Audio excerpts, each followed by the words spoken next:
The lab that I work at we get a lot of samples from the outside, and so what we see a lot of times is that the veterinarian that has aspirated the sample and submitted it has stained a slide in-house, and they've had trouble recognizing what cells are there, and that's because the sample isn't stained appropriately.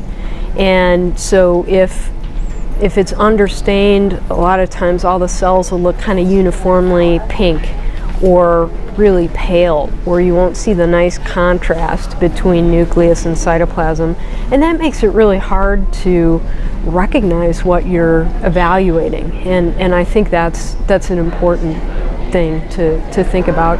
The other thing I see a lot is when a slide is prepared, the sample is sprayed on the slide and then it's not smeared, and so you get this thick tissue droplet of stuff, and then stain it and try to look at it. Well, if it's too thick, we can't tell one cell from another. We can't make out the morphology of what we're looking at. So that's another problem that I see. So those pitfalls are super easy fixes, right? So one thing that we can do is, if you stain a slide, you look at it under the microscope and you don't see a nice purple nucleus and a nice blue cytoplasm, stain it again.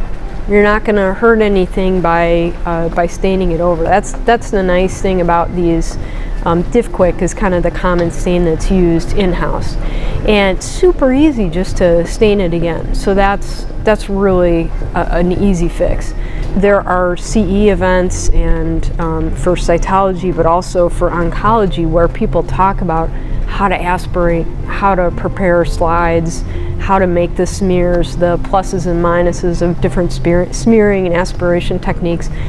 And the textbooks too have that information as well. So that information is available, and practice makes perfect. So the more slides that you make, the more masses that you aspirate, the better the sample is that you're going to get.